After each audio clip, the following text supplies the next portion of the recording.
Hi, everybody. Yes, I'm on my porch, but this is a different location. You've never saw me on my rocking chair, or in my rocking chair rather. We actually have two rocking chairs. You probably see the other one over there. Usually, I sit in one, my husband sits in the other.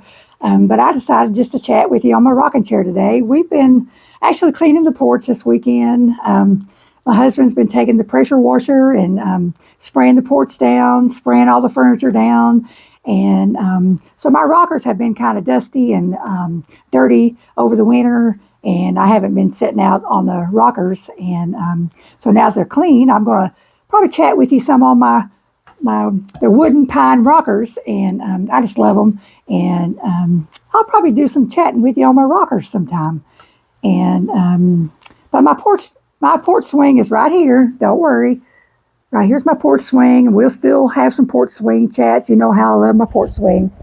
So yeah, we'll be chatting on the swing a lot too. But I'll be sitting on my rockers a lot. I switch out, where I want to sit sometimes.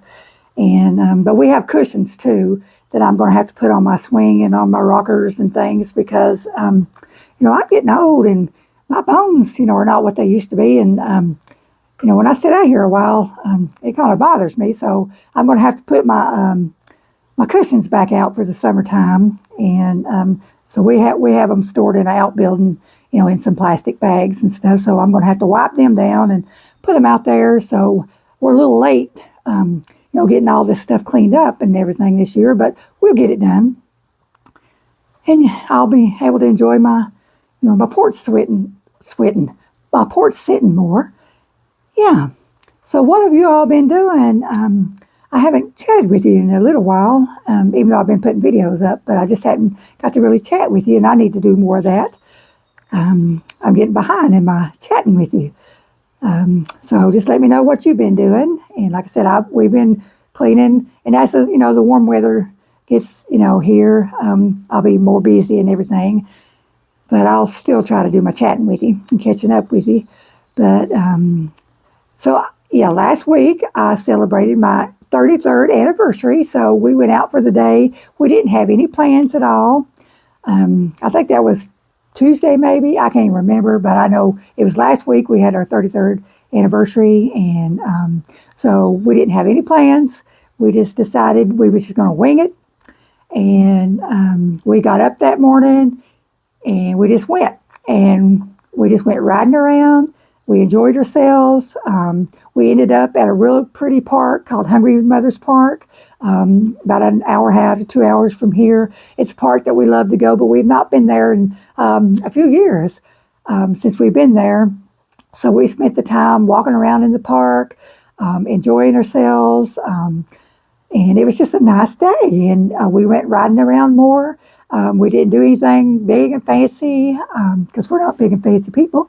And it was just a nice day. So we just spent the day out enjoying each other, enjoying nature, just having a good time. So we had a nice time. So we've been married 33 years now, and it's been a good 33 years. And somebody in one of the chats, I think it was Dora from Explorer Dora, she wanted me to tell how my husband and I met and everything. And I told her, I said, it wasn't anything fancy. I said, we actually met at a buffet restaurant more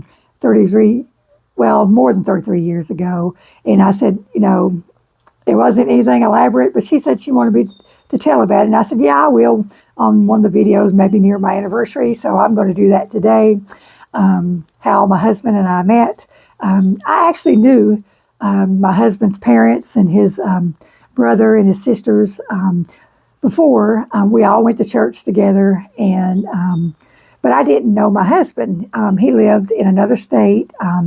He had actually was in the army, but he wasn't in the army at the time that we met, and but he lived in another state, and I just had never met him. But I knew his family really well, and I knew of him, and because they talked about him a lot, and but I just had never met him. And one day we were over in Tennessee at a buffet restaurant, and his family came in, and they saw us, and he was with them, and he had moved home, and he was out of the army at that time, and he had moved home, and I think I was like 25 or 26 at that time, and I was in college, and so his mother brought him over to the table where we were eating, and she wanted to introduce him to my mom and my dad, and of course us.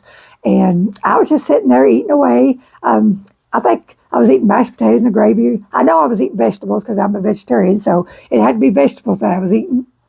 And so she introduced him to us, and I said hello, and it was nice, meeting him, the person that I had never got to meet, and I didn't think anything about it, and at that time, and so I just went back to eating, and so yeah, so my mom and his mom chatted for a few minutes, and so I just, like I said, I went back to eating and didn't think anything else about it. I was just glad, to meet, him because I had never met him before. But I just honestly never gave another thought to him. And so, we ate and we left, and that was it. And then about 5 years later, I get this phone call just out of the blue. I was, like I said, at home, and I had actually I went to college for something else at that time. Back when I met him, I think I went to college for to get my associate in my associate's degree, and so then I had went back to college for nursing, and I was in college for nursing when he called 5 years later.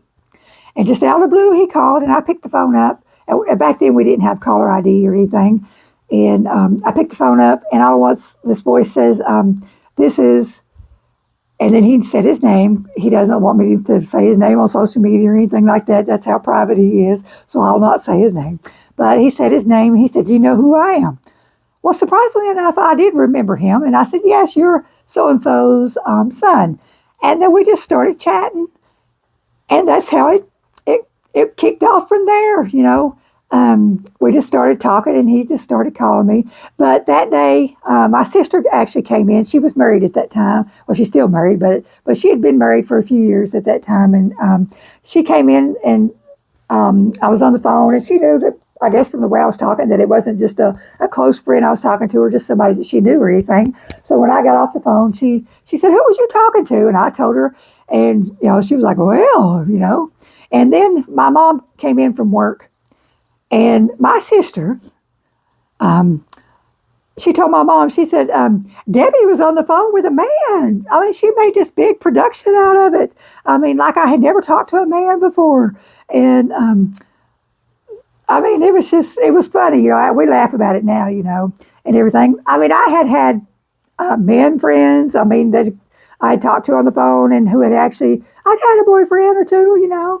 I mean, I was just really, back then, I wasn't all that interested in dating, or marriage was never, ever in my mind or anything. I had never planned on getting married. So, I mean, I talked to, men on the phone. I'd had a couple boyfriends and everything. And I know you all out there sitting laughing about all this, about Debbie Sue's private, personal life and everything, and which I don't share the romantic parts of the life or anything, but I am going to share this for Dora. But so yeah, and like I said, my sister, she made this big production out of it. So my husband, he started calling me, and we were just chatting as friends and everything, and then he came to see me, and something happened. I don't know. I guess love happened. I don't know. And my dad actually told my sister, and she had told me this. She said, my dad said, Debbie's going to marry him. And how my dad knew, I don't know, because I didn't even know. But this is really going to shock y'all out of your gourds. This was in May when he called, and we started, a friendship or whatever you want to call it. And we got married June the 4th. I'm talking that year. Within a couple months later, we got married. We had a whirlwind romance. I had no idea what happened. All I know is I decided he was the one. I decided that why wait? He asked me to marry him within weeks of us talking, sparking, whatever you want to call it. I said yes. We decided to get married. We got married, and we've been together for 33 years, and I have never regretted it. He's the big love of my life. So, I mean, I'm not saying if somebody, if you meet somebody and they propose to you, get married right away, I would not suggest that. That's not my advice. I'm just saying that's something that I did, and that's my love story. So, Dora, that's how it was. And we got married at my mom's house in front of one of her rose bushes that I really loved. We didn't make a big production of it, but it was beautiful. We just had our immediate family and immediate friends there to share the day with us. It was beautiful. It was the way we wanted it. And that's my anniversary story. That's my love story. That's how my husband and I met. So, yeah. So now I got that out of the way. But, yeah. So, and Sunday, y'all know me, I just go from one thing to another. Sunday was my first Southern Whispers at Night narration, reflection, story, whatever you want to call it. And I've gotten really positive feedback from that. Thank you all for your lovely comments. And, a lot of people are calling it my stories at night. I'm not really calling it stories at night because they're more reflective and narrations, and there will be a story aspect to some of them. And I've only wrote enough for June. I've got them all scheduled and ready to go, and I'm just going to wait and see how it goes in June before I write any more and before I do any more. Like I said, it's an experiment, and let this truck go by. It's been so peaceful here all week, and we barely had any traffic and anything. My husband commented on that too. He said, we barely had any traffic up in this holler. I said, yeah. I said, just wait until I go out and chat with my friends. And I said, that's when they'll come up. And y'all know that's how it goes. But anyway, to get back to the Southern Whispers at Night. So like I said, so far I've had some good feedback, but they're not all going to be stories. That's the whole point of it. There will be some story aspect to it, but they're to actually just to relax you. They're calming, and some of the story, I just call them a story, but some of them I wrote are going to be really reflective. Something I hope that will really help you to bring peace into your day, into your night as you fall off and drift off to sleep. And like I said, I think the next one coming up will have a little bit of a story aspect to it. A couple of them do have just a little bit of a story woven into them, but they're more to help you reflect on your day and relax. So that's why they're called Southern Whispers at Night, because my speaking voice will be a little bit softer, not more of a whisper type tone. And so, yeah, they are going to be different from the Friday stories. I didn't want to do them exactly like the Friday stories, because the Friday stories are, they are a series all their own, and the Southern Whispers at Night are a series all their own. So we're going to just see how it goes in June, and then I will reevaluate and see if I want to keep going with it. And, any of your feedback would be appreciated if you want me to go forward with it. Just listen to a few more and decide if it's something that you want me to go forward with, and I will. And I will, create more reflective narrative ones, and some will have some story woven into it, but they will not be like the Friday ones. So, yeah, and I think I have chatted enough today. It's raining today, and but it's a warm rain, so it's warm today. And so I've come to you from my rocking chair today, and I love this rocking chair too. There's nothing more peaceful than sitting out in a rocking chair and just rocking and reflecting on your day. And so I'm going to let you go for today, and I hope you have a great day today. But as I always say, let's just go with God. Let's go gently and go gracefully. Bye-bye.